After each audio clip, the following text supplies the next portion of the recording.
Nope, now it started. So again, the recording will be available at a later date for anyone who's interested in watching it again. There'll also be an opportunity to speak after the applicants give us a brief overview of their project, and you'll be able to use the raise your hand icon either on your computer or *9 if you're joining us via telephone.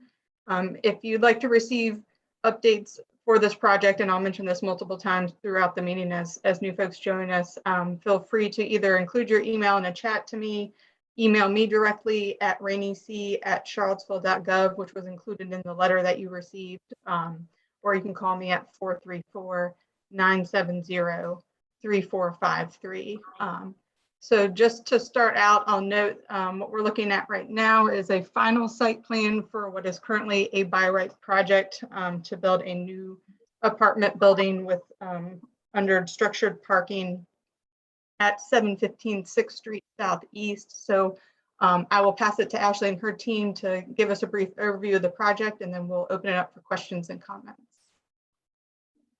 Great, thank you so much, Carrie, and good morning, everyone.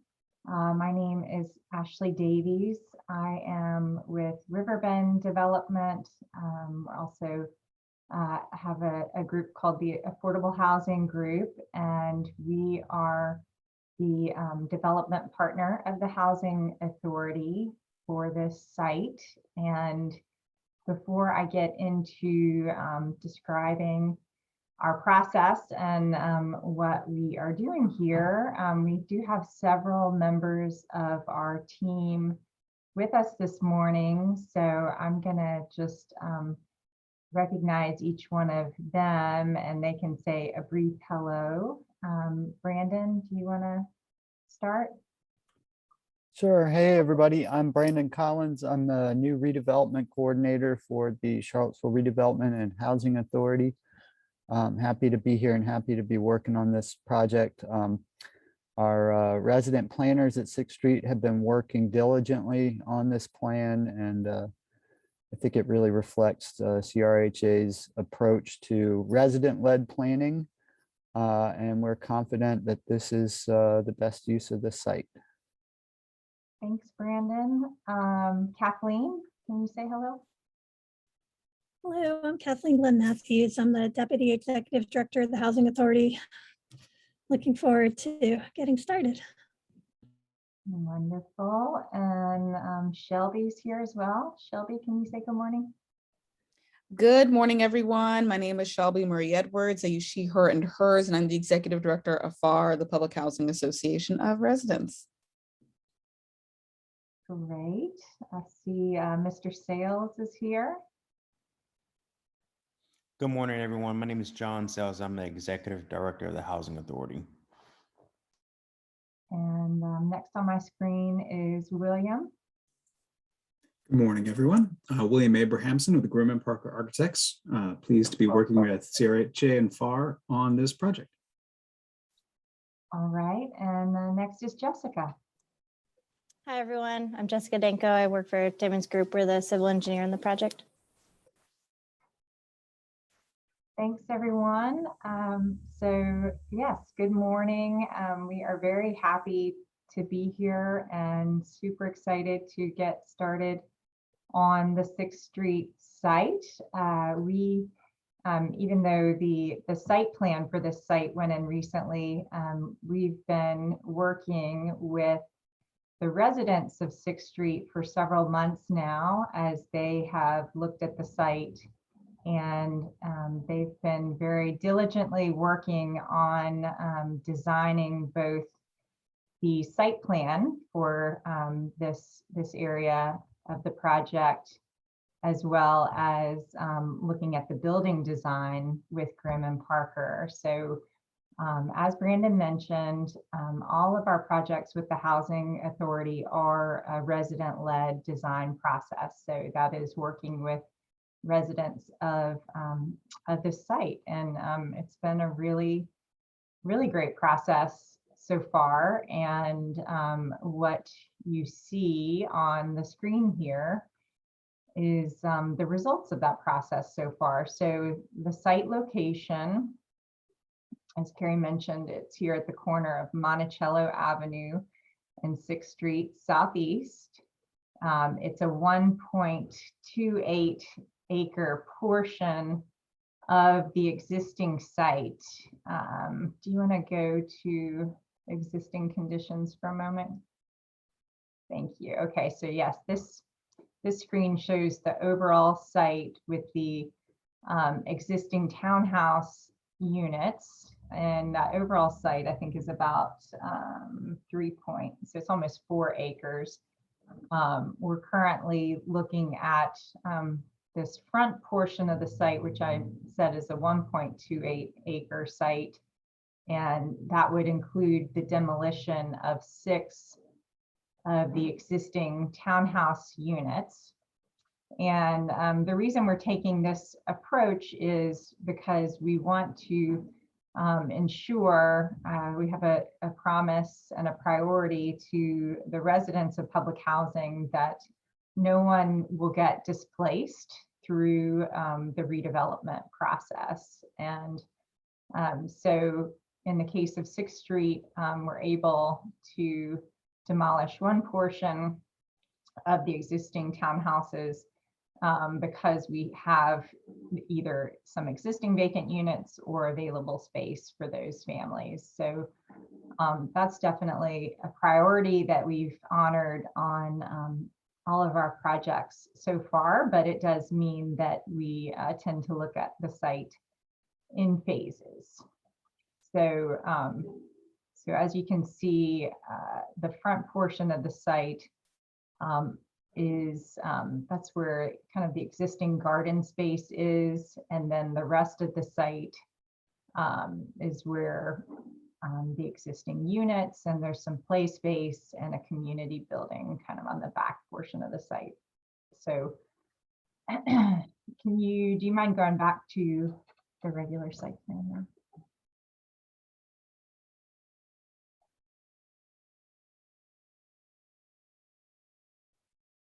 Great. So what we're looking at is a proposed multifamily building on this portion of the site that, you know, it is pulled up to the street. It is, it's going to be a 3 or 4 story building. We're still working with the resident planners to determine the exact height of the building and number of units. But for now, the site plan shows this as a 3-story building and 39 units. But I do want to be very clear that this downtown extended zoning does allow for additional height, and the residents are definitely considering a few more additional units here.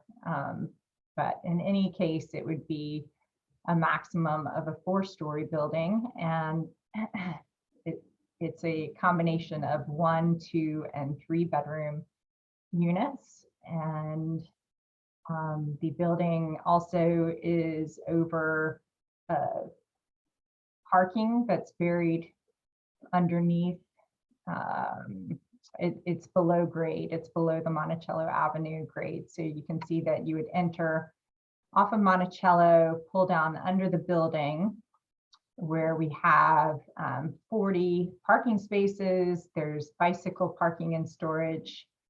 Also various utility areas. The trash storage is also underneath the building, so we're out of sight from the public. There are 2 loading spots in addition, just as you pull off of Monticello. If you went straight down, those are 2 loading spots available. There are apartments fronting directly on Monticello Avenue, so you can probably see the balcony areas, as well as some, you know, a few steps going down to that street frontage. So that'll be, you know, an activated residential street frontage. The main entrance to the building is right at the corner, basically. If you just right on 6th Street there, as you kind of round that corner, that's the main entrance to the property. And the remainder of that first floor interior area along 6th Street is all community space, a variety of types of spaces that we're still finalizing with residents, but various lounges, community spaces, kids activity areas, that sort of thing. So there is quite a bit of internal gathering space for residents. And then you'll see that the building itself protects the public outdoor gathering areas from the streetscape. So the public outdoor spaces are behind the building. And yes, they kind of have a nice private protected feel while also being visible from a good number of the apartments. So there was a great desire to make sure that we have a lot of gathering and play area for children and residents that is also, directly adjacent to the buildings. Right now, the play area is on the very back part of the site and is not visible from most of the units. And so that was a huge concern and request of a lot of the resident designers. So yes, we have a variety of gathering areas right behind the building, and then a large playground area, as well as a half-court basketball court. And those are the basic components. As residents come in, like I said, they'll park underneath the building. This is an elevator building, so they'll be able to get right in the elevator or on the stairs and get right up to their units. So yeah, that's the elevator area right there. And I think those are the main components. Like I said, we have, this team has been working very diligently with the residents for a couple months now. And this is the result of where we are right now. We will be applying for low-income housing tax credits in March for this property. So the hope is that we are successful in getting those tax credits in March. And then we would hope to begin construction in early 2023 for this project. And if I have missed anything, Jessica, William, any of the team members that you want to add, please hop in and share. So thank you.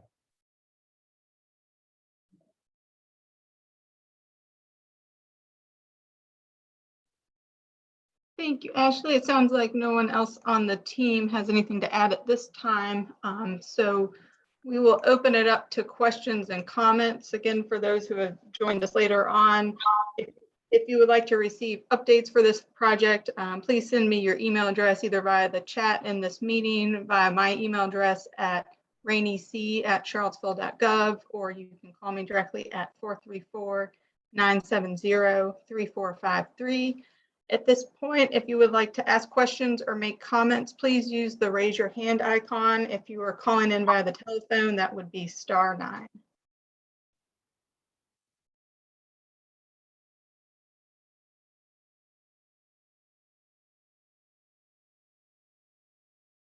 Let's see, I see we have Peter Krebs with his hand raised. Peter, you should be able to speak. Hey, thank you. Thanks for the presentation, Ashley. This project, I know it's been a long time coming, and it's exciting to, actually see, drawings and stuff, and looks like it's going to happen. So super exciting. From what I can see, it looks like the sidewalk buffer has street trees. Is that what those little circles are? But related to that, I don't really see vegetation in the back area. And I also see there's sewer line under there. It could be kind of complicated.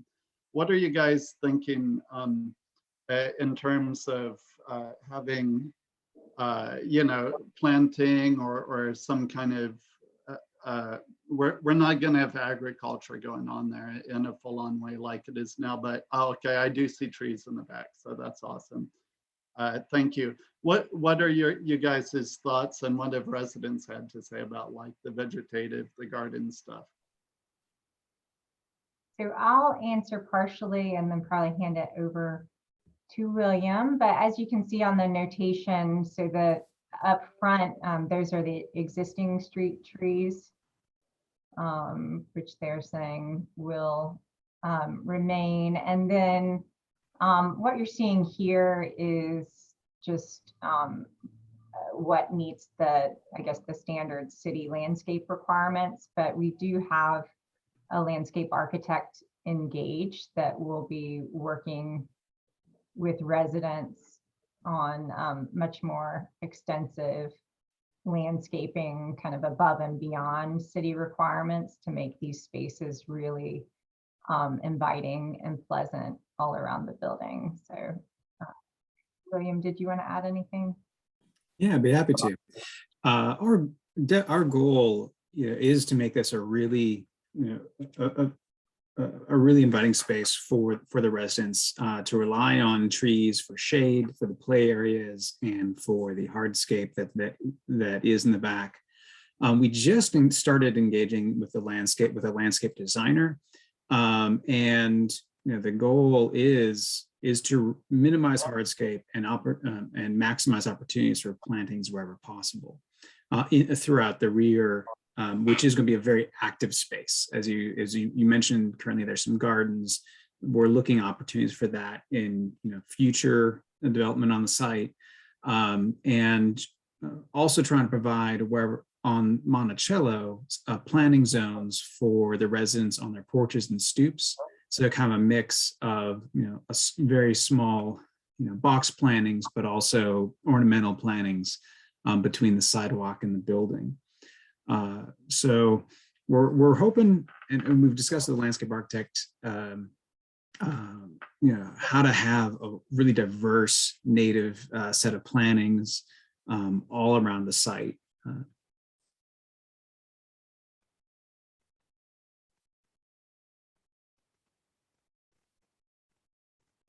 Thank you, Ashley and William. It looks like, Peter, you have your hand raised again. You should be able to continue speaking if you unmute. Okay, I don't want to jump on anyone else. If other people have a chance to speak, do you want to come back to me in a second round? It's a separate question. Yeah, sure.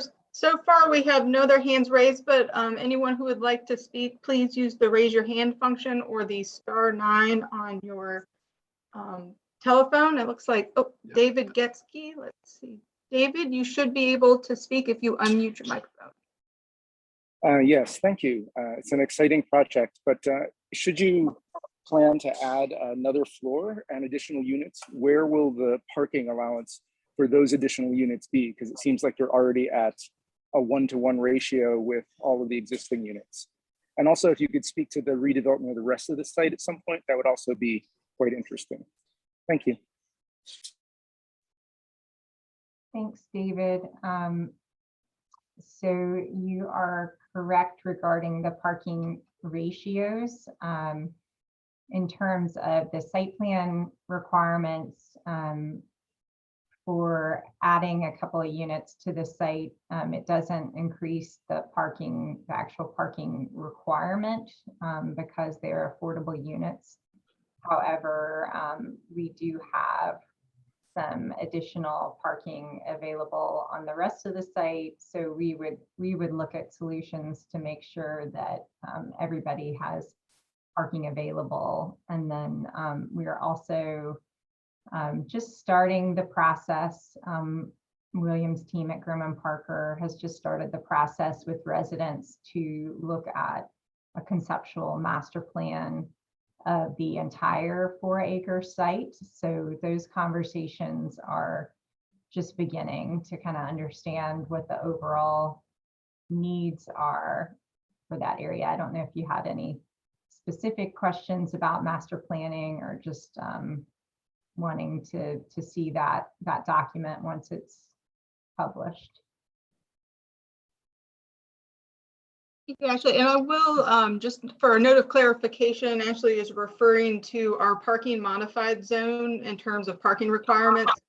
So this property, as well as the Friendship Court property, Crescent Hall, and a site on Levy were added in 2018 to our parking modified zone.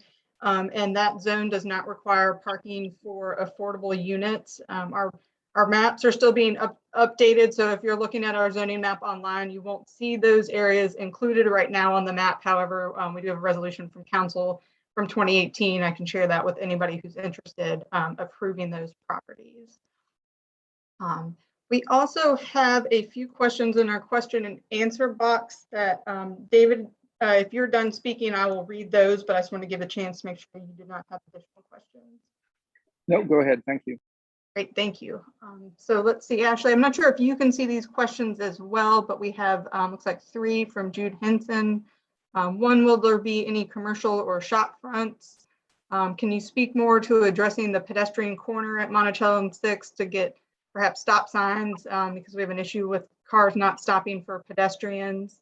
And will you be building directly to the south? I believe that means the remaining area of this property in the future. Okay, sure, I'm happy to answer those. So we don't have any commercial space planned for this first phase of the development. As I mentioned, on that first floor on the 6th Street side, those are all residentially programmed spaces. There may be some space available to partner programs of residents, depending on, you know, what they might need, but nothing commercial and nothing, you know, really available to the public. Anything is going to be like residential services, residential amenities. And I know that we have other neighbors that have been concerned about the pedestrian crossings in this area as well. So I'm not sure, you know, we don't do any work within the public right of way, but I think we certainly want to ensure that all pedestrians are safe in this area. And I think it's going to be an even more activated area with this new development and the redevelopment of Friendship Court. So I think that we should certainly have conversations with the city and ensure that, you know, if there are additional safety features that that are necessary, that those be considered. And I think I just answered the 3rd question that yes, we're looking at the master planning of the rest of the site. And I can't guarantee what timeline the rest of that will get developed, but we will also be pursuing tax credit funding for that portion of the site. So a lot of it just depends on when this portion of the site gets completed, because residents will be moving from the existing units potentially into this building. So as we talked about in the beginning of the meeting, we're not going to displace any of the residents. So that's part of the timing of that.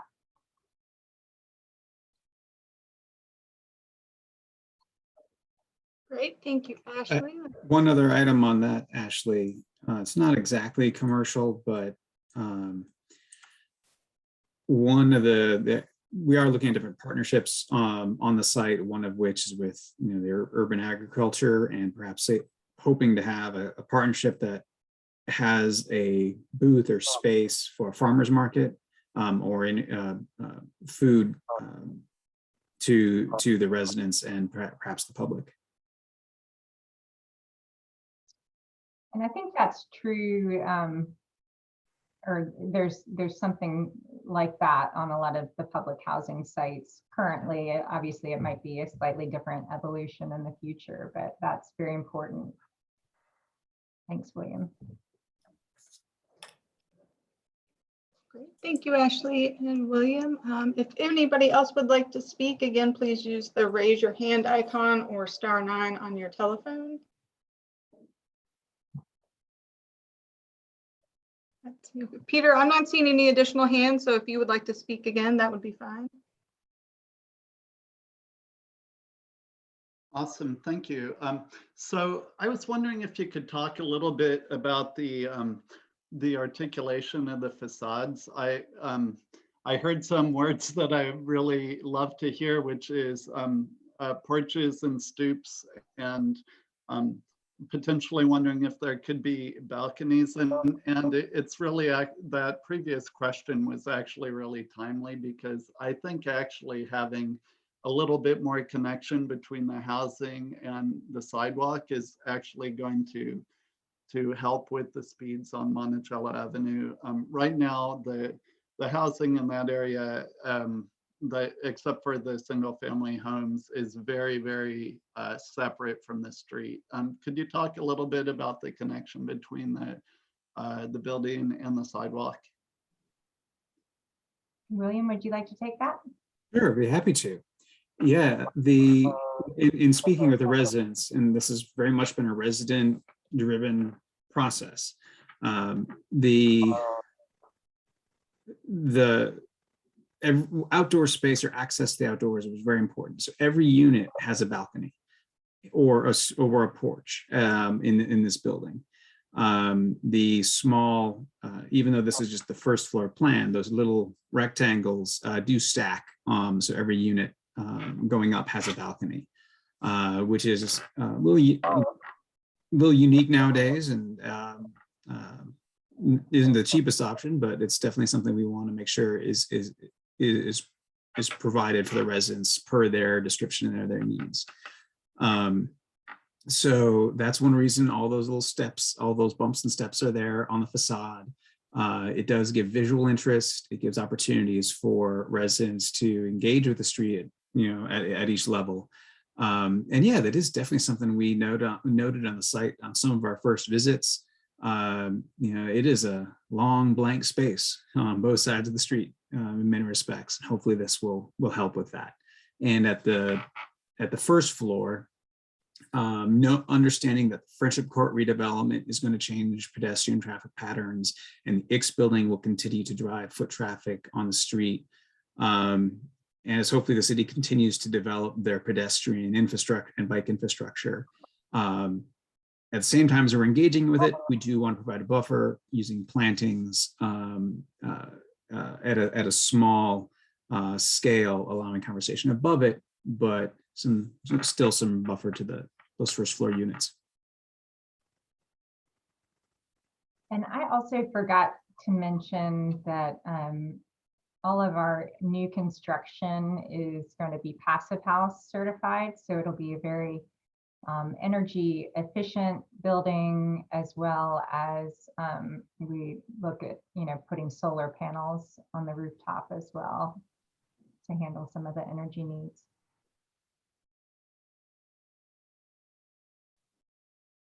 Okay, thank you, Ashley and William. If anyone else would like to speak at this time, again, please use the raise your hand function or *9 on your telephone.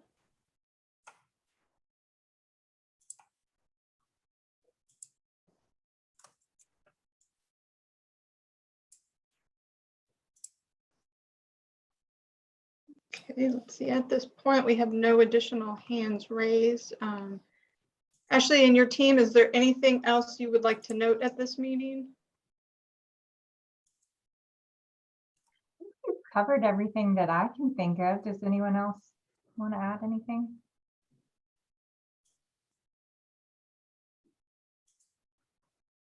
Okay. Oh, excuse me, we have another hand raised. Siobhan Wilson, you should be able to speak once you unmute.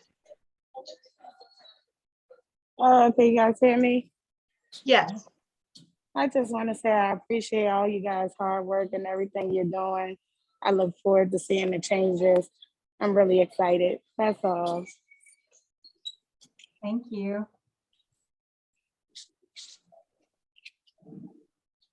Thank you. Siobhan's been one of our resident planners. May I have a everything bagel with turkey, provolone? Can I have this?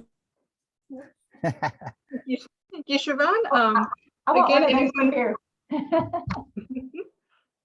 Anyone who would like to speak, please use the raise your hand or icon or *9 on your telephone.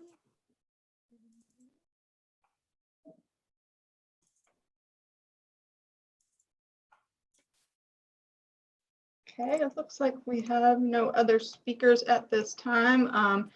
Again, I will note once more, if you would like to receive updates on this project as it moves through the process, please feel free to send me your email address either via the chat in this meeting, by emailing me directly at rainyc@charlottesville.gov, or calling me directly at 434-970-3453.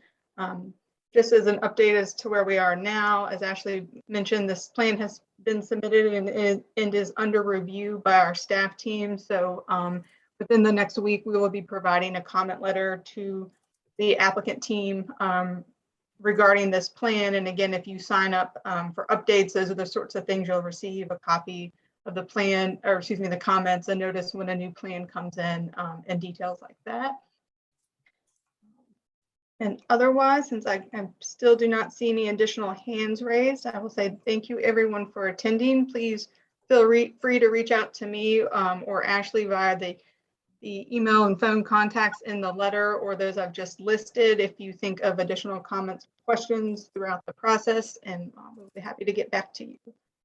But otherwise, thank you everyone for your time today. Yes, thank you so much. Carrie. Thank you. Thanks, Carrie.